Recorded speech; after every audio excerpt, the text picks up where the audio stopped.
Assalamualaikum warahmatullahi wabarakatuh. Teman-teman sekalian, para pejuang CPNS maupun PPPK dimanapun berada, semoga tetap selalu dalam keadaan yang sehat, kemudian pemikirannya selalu fresh untuk siap menjawab persoalan-persoalan yang nantinya akan diteskan, baik itu di CPNS maupun PPPK. Bagi teman-teman yang udah lulus tes CPNS SKD, kami ucapkan selamat, dan selamat juga berjuang kembali untuk tes SKB-nya ya teman-teman. Kemudian bagi teman-teman PPPK khususnya mungkin guru dan tenaga kesehatan dan yang lain-lainnya yang mungkin belum beruntung di tahap pertama, silahkan coba lagi di tahap kedua. Kemudian timbul pertanyaan nih, wah kan tahap kedua kan banyak saingannya nih, guru swasta, kemudian guru-guru yang sertifikasi di swasta, kemudian banyak hal lainnya. Gini loh teman-teman, jadi kalaupun kita udah berusaha maksimal, kita udah membulatkan tekad dengan semangat giat belajar yang luar biasa, insya Allah deh, Allah akan memberikan rezeki terbaik. Kadangkala mungkin kita udah belajar sungguh-sungguh untuk tes PPPK nih, tiba-tiba nggak lulus tetap di tahap kedua. Artinya Allah telah menyiapkan rencana yang lebih indah ke depannya. Yakin terus itu, husnuzon deh sama Allah. Dan untuk yang harus kita lakukan sekarang ini, ya kita belajar dengan giat, ibadahnya ditingkatkan, kemudian lebih banyak berdoa. Insya Allah tahap kedua tes PPPK milik teman-teman sekalian yang menyaksikan video ini. Baiklah, untuk support kepada channel kami mohonkan yang belum subscribe, silahkan subscribe, kemudian di like, comment, and share video-video kami, semoga itu bermanfaat. Kemudian hari ini kita akan membahas tentang kompetensi teknis ya teman-teman, karena banyak sekali permintaan karena kompetensi teknisnya katanya lebih sulit nih, dan video-video sebelumnya katanya belum mengarah ke kompetensi teknis yang diujikan di tahap 1. Kami mohon maaf ya teman-teman, karena kami hanya bisa menyebarkan kisi-kisi yang prediksi kami akan masuk gitu. Dan sebenarnya materi-materinya masuk, tetapi kalau untuk memang 100% bentuk soalnya masuk mah itu mah ya nggak bisa ya teman-teman. Jadi hari ini kami akan mulai pembahasan tentang kompetensi teknis yang kami pedomannya yaitu dari tes SKB khusus untuk guru gitu ya teman-teman. Kemudian kami kombinasikan juga dengan opini-opini ataupun pendapat-pendapat teman-teman sekalian yang udah melaksanakan tes tahap 1. Kami rangkum dan kami carikan soalnya, dan semoga ini dapat membantu teman-teman dalam proses belajar, dan kami akan jelaskan sejelas-jelasnya tiap-tiap soal, pembahasannya kenapa jawabannya itu, kemudian mengapa harus pilih jawaban itu. Karena itu kita akan mulai pembahasannya berikut ini. Untuk pembahasan soal nomor 1, di sini kita akan jelaskan komponen materi soal yang kita kaitkan dengan pendekatan dan metode pembelajaran yang harus diterapkan oleh guru dengan permasalahan yang ada di kelas ya teman-teman. Kita langsung bahas soal nomor 1. Lingkungan alam dan lingkungan sosial sekitar merupakan sumber belajar IPS yang sangat penting karena memberikan pengalaman langsung kepada peserta didik. Rancangan pembelajaran IPS yang menggunakan lingkungan sekitar sebagai sumber belajar untuk memahami benda-benda dan fenomena di sekitarnya dapat dilakukan dengan metode pembelajaran inquiry. Dalam metode tersebut, guru memiliki peran yang sangat penting sebagai A. Fasilitator yang menunjukkan dan mengarahkan apa yang harus dilakukan oleh peserta didik di dalam lingkungan. B.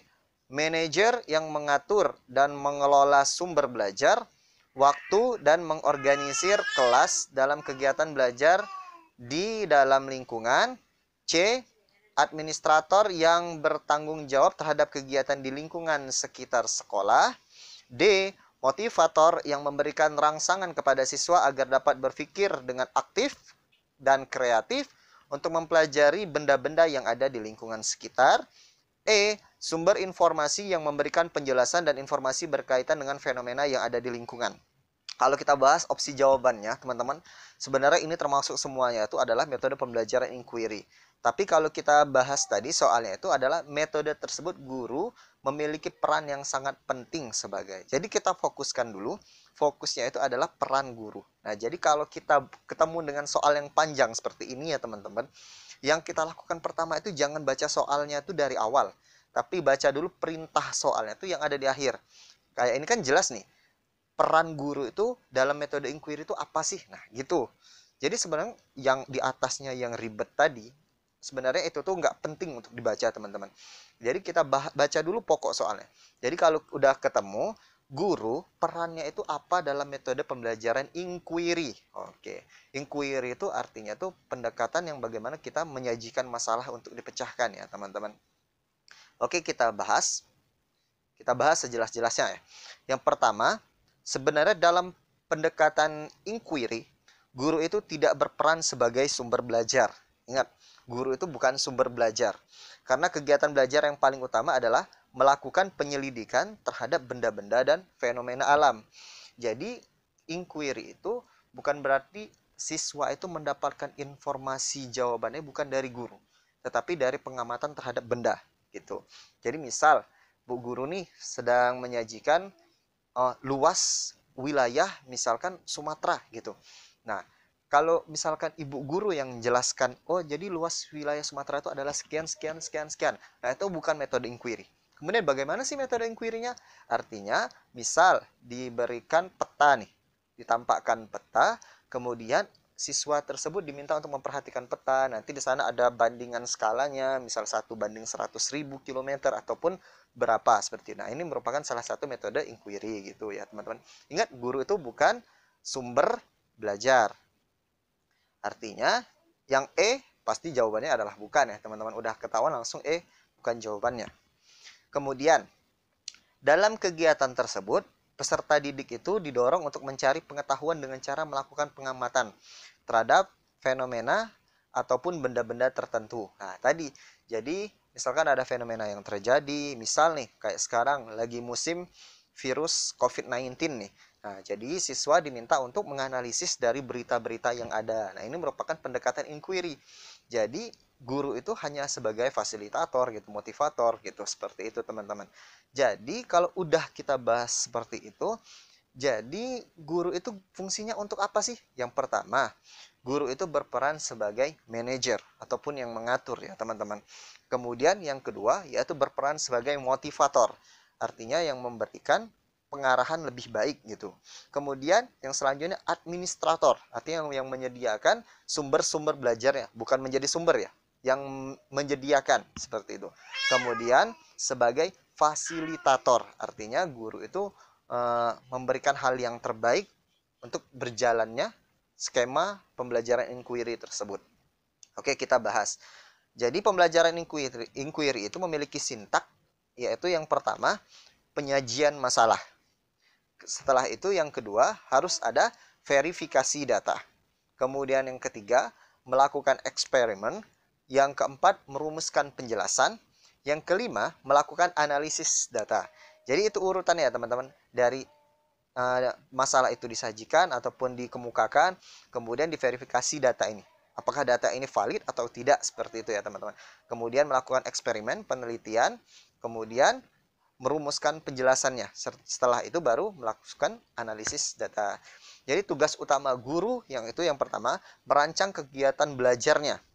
Artinya merancang kegiatan belajar secara konstruktif agar peserta didik dapat belajar secara mandiri guna menyalurkan rasa ingin tahunya. Artinya pembuatan RPP nih dalam penggunaan metode inquiry ini harus dibuat konstruktif. Artinya memang berjalan tahap per tahap, yang ada 5 tahap tadi. Dari yang pertama penyajian data sampai dengan menganalisis data. Jadi kalau untuk episode kali ini ya teman-teman, berita yang kali ini ataupun pembahasan kali ini, artinya kalau untuk mengenai bagaimana siswa itu semangat dalam belajar dan mengeksplor alam dan lingkungannya, artinya konteks cerita ini menempatkan peserta guru khususnya yaitu berperan sebagai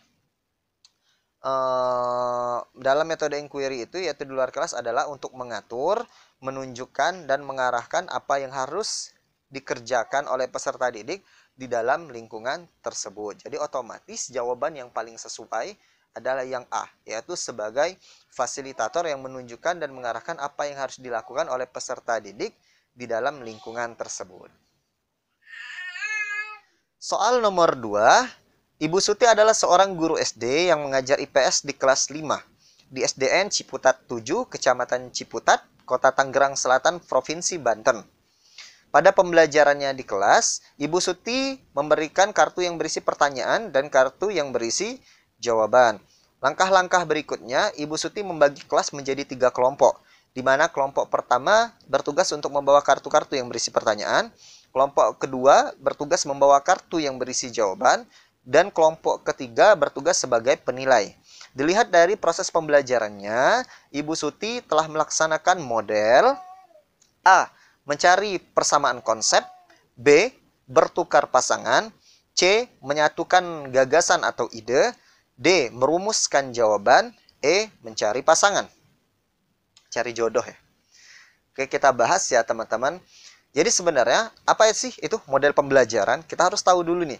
Jadi model pembelajaran itu adalah suatu perencanaan atau suatu pola yang digunakan sebagai pedoman dalam melaksanakan pembelajaran di kelas atau dalam pembelajaran tutorial, dan hal tersebut digunakan untuk menentukan perangkat-perangkat pembelajaran.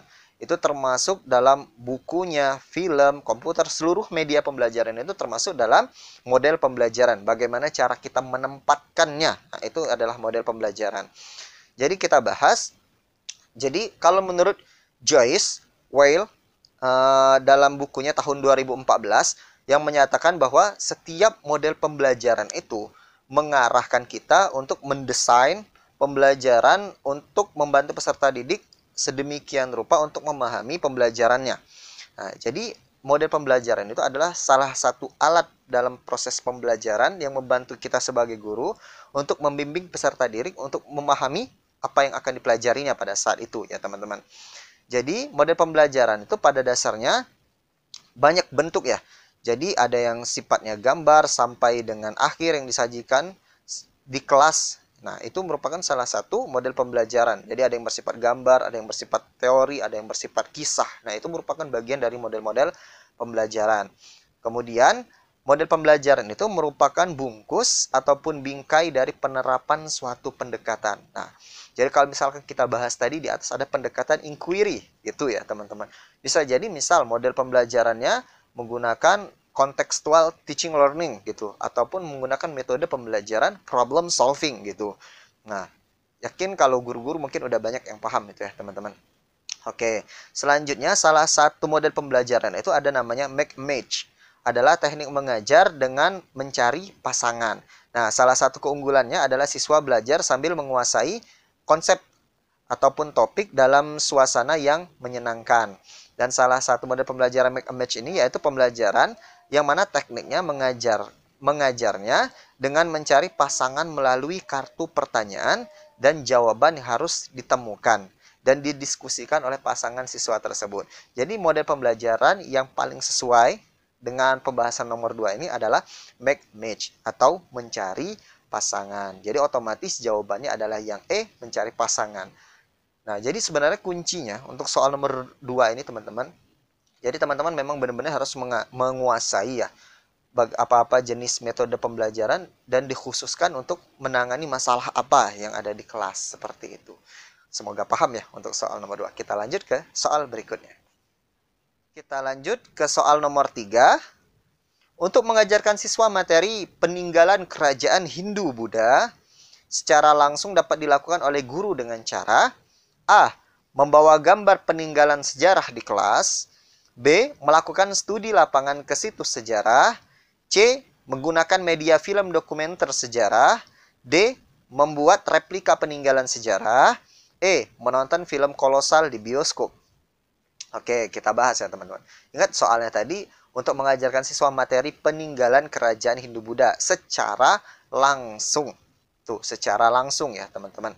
Oke, kita bahas. Jadi proses pembelajaran secara langsung itu khususnya dalam materi peninggalan zaman kerajaan Hindu-Buddha, yaitu ya teman-teman, yang paling tepat adalah studi lapangan ke situs sejarah. Karena tadi pembelajarannya secara langsung, artinya kita harus tampil ataupun harus berkunjung ke situs sejarah terkait peninggalan, baik itu artefak ataupun peninggalan zaman Hindu-Buddha seperti prasasti, candi, istana, ataupun museum-museum yang relevan untuk meningkatkan proses pembelajaran kita.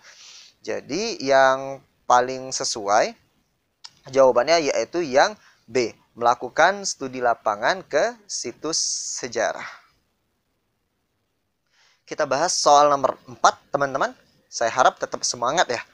Jadi kita bahas, jika guru IPS akan mengajarkan materi tentang keterampilan mengidentifikasi pergerakan matahari dan pengaruhnya pada musim di Indonesia, maka media pembelajaran berbasis IT yang utama adalah A. Peta-peta benda langit. Kemudian B. Google Map berbasis Android. C. Peta tematik berbasis Android. D. Peta buta berbasis multimedia. Kemudian yang E. Animasi tentang revolusi bumi. Oke, kita bahas ya teman-teman.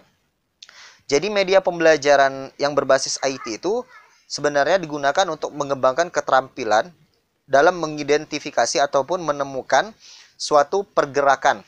Nah, di sini kan pergerakannya matahari nih dan pengaruhnya pada musim di Indonesia. Kemudian kita bahas nih dengan opsi jawabannya. Yang A itu adalah peta benda-benda langit. Kalau kita bahas peta benda-benda langit itu sebenarnya tidak bisa mencakup bagaimana proses tentang pergerakan matahari yang dapat mempengaruhi setiap musim yang ada di Indonesia ya teman-teman. Karena itu hanya berupa peta. Peta benda langit itu artinya di mana letak planet Mars, di mana letak planet Pluto, di mana letak bumi, di mana letak matahari, dan ini belum bisa menjelaskan secara signifikan, teman-teman. Kemudian Google Map berbasis Android. Nah, apalagi yang ini ya. Jadi Google Map nggak bisa jelasin bagaimana matahari itu berpengaruh terhadap musim yang ada di bumi ya. Di Indonesia khususnya, teman-teman. Jadi nggak bisa Google Map. Kecuali mau nunjukin arah, mana sih yang mau ke Senayan, mana sih yang mau ke Malioboro gitu kan. Nah, itu baru bisa kalau Google Map ya. Kemudian peta tematik berbasis Android. Nah, sebenarnya yang paling sesuai adalah ini, peta tematik berbasis Android. Karena sekarang itu banyak sekali kelengkapan dalam handphone kita masing-masing, Android kita masing-masing, dan salah satunya itu peta tematik yang dapat menjelaskan secara singkat tentang bagaimana proses pergerakan matahari yang dapat mempengaruhi musim di Indonesia. Artinya yang digunakan itu adalah peta tematik. Artinya peta yang menjelaskan beberapa dasar-dasar yang mempengaruhi tentang kejadian sesuatu, khususnya pergerakan matahari terhadap musim yang ada di Indonesia. Kemudian peta buta berbasis multimedia. Wah, ini kan basisnya multimedia. Tapi peta buta itu teman-teman, artinya peta buta, artinya peta tersebut tidak menjelaskan tentang daerah-daerah. Artinya cuma dijelaskan warna gitu.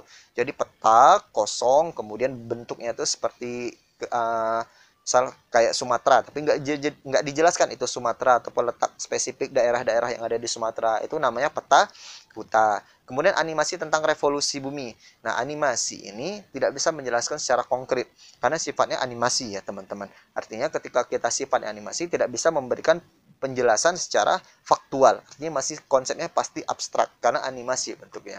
Jadi jawaban yang paling sesuai adalah yang C. Artinya peta tematik berbasis Android.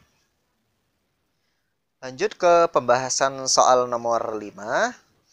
Tujuan utama pembelajaran IPS adalah menjadikan peserta didik sebagai warga negara yang baik dalam kehidupan masyarakat majemuk yang demokratis. Oleh karenanya, materi pembelajaran IPS seharusnya memberikan pengetahuan yang kontekstual, yaitu A. Menyajikan pengetahuan, fakta, dan fenomena yang sesuai dengan materi, tujuan pembelajaran, serta sesuai dengan konteks sosial budayanya. Kemudian yang B. Menyajikan pengetahuan fakta dan fenomena terkini sehingga peserta didik memiliki pengetahuan yang up to date. Kemudian yang C. Menyajikan pengetahuan, fakta, dan fenomena yang aktual sehingga peserta didik memahami perkembangan masyarakat. Kemudian yang D. Memberikan perspektif yang baru tentang pengetahuan, fakta, dan fenomena kehidupan masyarakat yang modern. Kemudian yang E, menyajikan masalah sosial yang dihadapi oleh masyarakat modern dan dinamis sehingga peserta didik tanggap terhadap perubahan yang modernitas. Oke, kita bahas teman-teman. Jadi kata kunci sebenarnya dari soal ini ada dua ya teman-teman. Yang pertama yaitu kontekstual. Nah, kemudian yang kedua, pembelajaran ini adalah pembelajaran IPS. Itu yang harus kita pahami terlebih dahulu. Apa sih pembelajaran IPS yang kontekstual itu? Jadi pembelajaran IPS yang kontekstual itu, teman-teman, adalah pembelajaran kalau dia bahasnya kontekstual, ingat kata kunci kontekstual itu pasti menyajikan fakta, konsep, serta fenomena. Nah, itu dia kalau dia pembelajaran yang kontekstual. Kalau dia pembelajaran kontekstual, ingat harus ada faktualnya, kemudian ada konseptualnya, kemudian ada fenomena yang terjadi. Nah, tuh. Jadi otomatis pilihan jawaban yang salah ya teman-teman. Jadi sisanya langsung yang A, B, C, dan D. Kemudian bagaimana dengan ilmu pengetahuan sosial? Nah, ilmu pengetahuan sosial itu karena bahasanya tentang sosial, artinya pasti menyinggung tentang budaya yang benar-benar terjadi di dalam masyarakat dan sesuai dengan kehidupan nyata peserta didik. Artinya ada budaya-budaya yang didorong di dalam pembelajaran. Kemudian dari pembelajaran tersebut dimintalah untuk kita menjelaskan pengetahuannya secara kontekstual kepada peserta didik. Karena itu yang sesuai dari pilihan jawaban tersebut adalah yang A. Menyajikan pengetahuan, fakta, dan fenomena yang sesuai dengan materi, tujuan pembelajaran, serta sesuai dengan konteks sosial budayanya. Kita bahas soal nomor 6. Pendidikan IPS SD memuat banyak nilai, antara lain nilai edukatif, nilai ketuhanan, filosofis, dan praktis. Untuk mengembangkan nilai praktis bagi peserta didik, maka pembelajaran IPS sebaiknya diarahkan untuk A. Mengatasi masalah kerukunan antar umat beragama dan toleransi beragama bagi siswa. B. Mampu mengatasi masalah kehidupan di masyarakat secara tuntas dan bijaksana. C. Pengembangan nilai-nilai luhur dan intelektual yang berkembang pada diri siswa. Kemudian yang D, pengembangan nilai sosial, nilai budaya, nilai spiritual di lingkungan sekitar siswa. Yang E, mengembangkan gagasan, ide, dan menilai norma yang berlaku dalam berbudaya bagi siswa. Kita bahas ya teman-teman, kita bahas satu-satu supaya benar-benar dipahami. Jadi pendidikan IPS di sekolah dasar itu ada beberapa nilai yang terkandung di dalamnya. Yaitu yang pertama itu adalah nilai edukatif. Nilai edukatif ini artinya siswa ketika mempelajari ilmu pengetahuan sosial di SD, ada dua perubahan yang dia peroleh. Yang pertama yaitu dalam segi pengetahuan ataupun kognitifnya. Kemudian yang kedua adalah dari segi afektifnya. Artinya ketika mendapatkan sebuah soal, siswa itu mengetahui bagaimana cara menjawabnya. Dan ketika siswa itu mampu mengetahui bagaimana cara dia menjawabnya, ini masuk ke dalam nilai edukatif. Salah satunya, kata kunci nilai edukatif itu artinya siswa tersebut mampu menemukan ide dan gagasan-gagasan yang menunjang pengetahuannya. Otomatis kalau kita lihat dari pilihan opsi jawaban dari A sampai E, yang merupakan bagian dari nilai edukatif itu adalah yang C, yaitu pengembangan nilai-nilai luhur dan intelektual yang berkembang pada diri siswa. Ingat, kalau bahasannya intelektual berarti masuk ke dalam nilai edukatif. Ingat tadi, kalau bahasannya kognitif dan afektif, kognitif itu pengetahuan, afektif itu sikap, dan intelektual itu termasuk dalam pengetahuan kognitif. Jadi yang C itu adalah nilai edukatif. Kemudian nilai ketuhanan. Nilai ketuhanan itu bagaimana cara kita untuk menikmati segala sesuatu yang telah disediakan oleh Tuhan. Bagaimana cara kita bersyukurnya. Nah, jadi kalau kita lihat yang sesuai adalah yang A, yaitu mengatasi masalah kerukunan antar umat beragama dan toleransi beragama bagi siswa. Jadi kalau kita udah memahami nilai IPS dalam nilai ketuhanannya, teman-teman, kita akan menerima perbedaan-perbedaan beragama. Kemudian kita mencari jalan keluar ataupun solusi terbaik siswa nantinya, bagaimana cara bergaul dengan teman-teman yang beda keyakinan dengannya. Bagaimana cara teman-teman yang Islam bergaul dengan teman-teman kita yang Kristen. Kemudian yang Katolik, yang Buddha, yang Hindu, itu semua diatur dalam nilai ketuhanan pada pendidikan IPS SD. Kemudian apa sih nilai filosofis? Nah, nilai filosofis ini adalah pemahaman-pemahaman dasar yang dimiliki oleh peserta didik tentang untuk memahami sosial kebudayaan yang ada di daerah tersebut. Misal nih, teman-teman mungkin para guru melihat nih ada kasus COVID-19 yang sekarang. Dalam ilmu pengetahuan sosial bagaimana sih diletakkannya kasus COVID-19 ini? Nah, ketika teman-teman menjelaskan asal mula COVID-19 ini yang berhubungan dengan sosial, yang awalnya mungkin tidak menjaga kesehatan ketika bertemu dengan orang lain gitu. Jadi misalkan dahulunya misal ada orang bersin, kita bersin pakai tangan tutup, kemudian tangan kita digunakan untuk bersalaman ke orang lain. Nah, dasar-dasar ini merupakan filosofis, teman-teman. Artinya pengetahuan dasar yang membimbing kita untuk melanjutkan ke pengetahuan yang lebih tinggi. Itu nilai filosofis. Kemudian praktis. Nah, untuk nilai praktis ini adalah nilai-nilai yang terkandung yang mampu kita lakukan untuk mengatasi masalah-masalah yang ada di dalam kehidupan lingkungan kita. Seperti itu, teman-teman. Nah, kalau dalam bahasannya mampu mengatasi, itu praktis, bisa dilakukan. Misal nih, kalau kita benda yang kita katakan praktis adalah benda yang bisa kita aplikasikan, yang bisa kita guna. Kita punya handphone. Handphone itu praktis untuk mencari informasi karena kalau kita buka Google dan kita ketik kata kuncinya apa yang kita cari, maka akan keluar jawabannya. Kita bingung nih belajar PPPK, kemudian kita kepikirannya YouTube. Kita cari bagaimana cara belajar teknik yang benar. Kemudian keluar video-videonya. Nah, itu namanya praktis, mampu mengatasi masalah keraguan kita dalam mencari informasi untuk belajar PPPK. Jadi jawaban yang paling tepat yaitu yang B, mampu mengatasi masalah kehidupan di masyarakat secara tuntas dan bijaksana. Kita bahas soal nomor 7. Dalam perkembangan kehidupan masyarakat yang semakin maju dengan ilmu pengetahuan dan teknologi yang sangat canggih, maka, agar peserta didik memahami fenomena dan fakta-fakta yang ada di lingkungan sekitarnya, pembelajaran IPS SD perlu menggunakan pendekatan A. Konstruktivisme, karena peserta didik dituntut mampu mengkonstruk pengetahuan secara mandiri serta menggunakan keterampilan kognitifnya. B. Keterampilan proses, digunakan untuk menumbuh kembangkan keterampilan memahami suatu proses dan tidak semata-mata berorientasi pada hasil. C. Kontekstual, agar peserta didik dapat memaknai materi secara komprehensif sesuai dengan lingkungannya.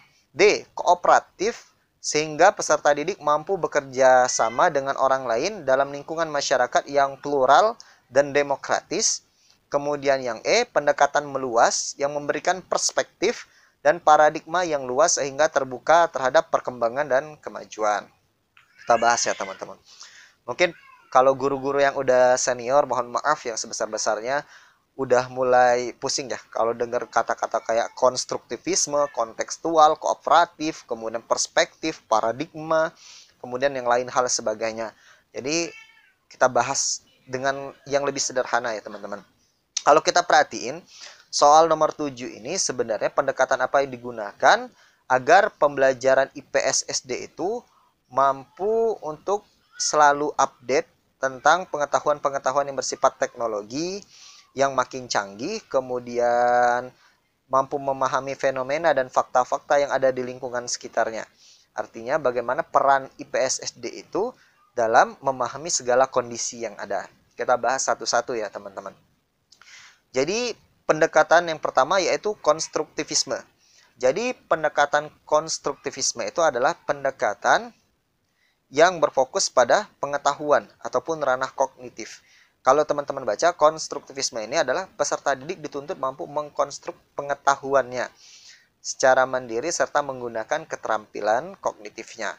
Nah, kalau kita bahas dalam rangka perkembangan kehidupan masyarakat dan pembelajaran IPS SD itu agar terus bisa mampu menampung pengetahuan siswa, maka ini tidak masuk ya, teman-teman. Karena apa? Konstruktivisme itu lebih menekankan pada pengetahuan. Sedangkan dalam proses ini adalah perkembangan kehidupan masyarakat, artinya sosial ya, teman-teman. Ingat, bedain antara setiap kata kunci. Jadi soal itu jangan hanya dibaca kemudian lewat gitu ya. Kita bahas dalam perkembangan kehidupan masyarakat. Perkembangan kehidupan, bukan perkembangan pemikiran masyarakat. Kalau dia perkembangan pemikiran masyarakat, maka jawabannya pasti konstruktivisme. Tapi di sini adalah perkembangan kehidupan. Jadi konstruktivisme salah. Kemudian yang B, keterampilan proses. Nah, keterampilan proses ini adalah keterampilan seseorang dalam pelaksanaan suatu kegiatan. Ataupun kalau misalkan kita bahas dalam dunia pendidikan, yaitu ada namanya tes sumatif. Artinya tes pada saat proses. Nah, ini adalah tes proses. Ini merupakan salah satu keterampilan proses. Tapi tetap tadi, kalau kita bahas tentang perkembangan kehidupan masyarakat, kita tidak hanya bisa melihat yaitu dari hasil prosesnya, tapi kita harus mengetahui dari hasil akhir. Itu ya teman-teman. Otomatis A dan B jawabannya salah. Kemudian yang selanjutnya, kontekstual. Kontekstual itu adalah pendekatan yang berhubung dengan sosial kebudayaan. Artinya itu kontekstual yang benar-benar terjadi pada saat itu. Artinya bersifat faktual yang lagi update-update-nya terjadi.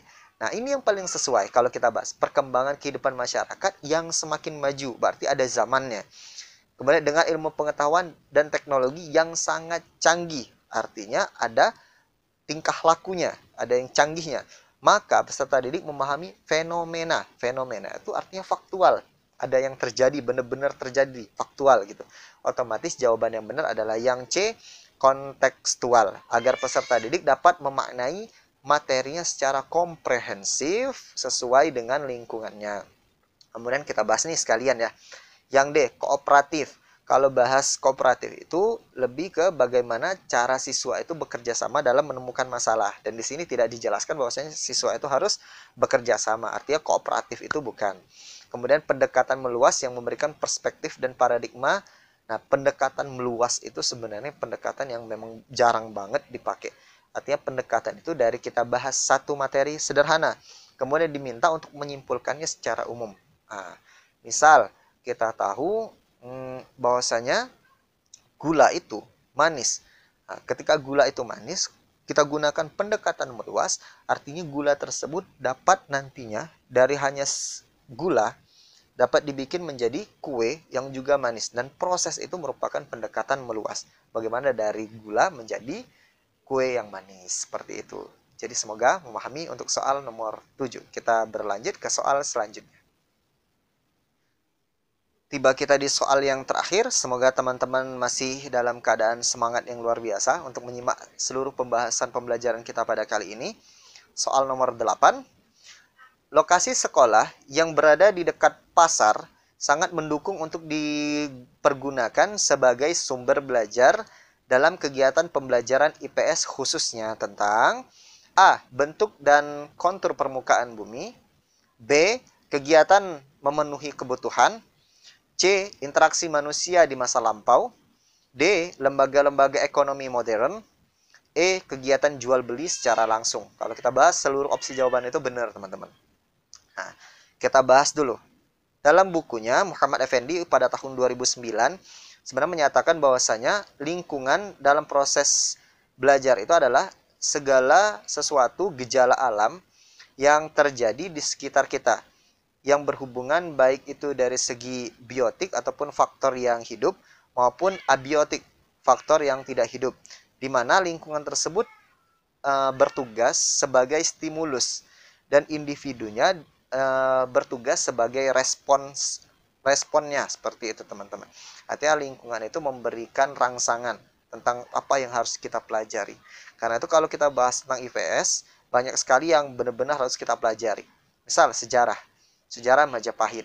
Sejarah Majapahit itu kalau kita bahas, nah sejarah Majapahitnya menjadi stimulus, artinya rangsangan bagi kita untuk mengetahui apa saja sih yang terjadi pada saat zaman kerajaan Majapahit. Nah, itulah fungsi pembelajaran ilmu pengetahuan sosial. Oke, kita bahas. Nah, sebenarnya soal ini sederhana kalau kita pahami, teman-teman.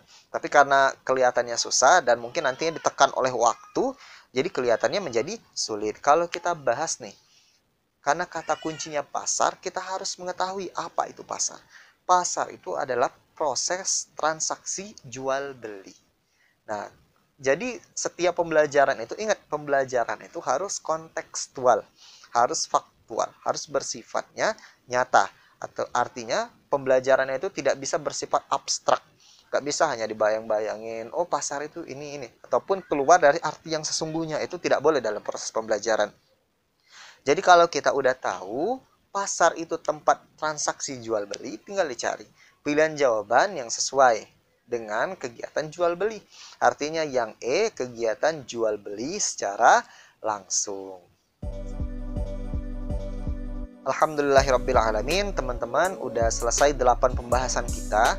Mungkin teman-teman kalau perhatiin kok semuanya pembelajarannya ataupun materinya lebih ke IPS. Jadi kami sebenarnya sengaja melakukan hal tersebut teman-teman, supaya teman-teman memang benar-benar memahami gitu. Kalau kami bahas misal ada masuk bahasa Indonesia, ada masuk matematika, kemudian ada masuk hal-hal yang lainnya, maka nantinya akan ada ketimpang-tindihan dalam memahami materinya. Karena itu kalau misalkan teman-teman beli buku, misal CPNS, misalkan pasti langsung dibaginya. Misal bagian yang integritas, semuanya bahas integritas. Kemudian misalkan TIU, bahasa deret angka, seluruhannya bahasannya deret angka, soalnya, contoh soal. Begitu juga dengan PPPK. Kalau teman-teman ngeliat bukunya manajerial, maka pasti bahasannya manajerial.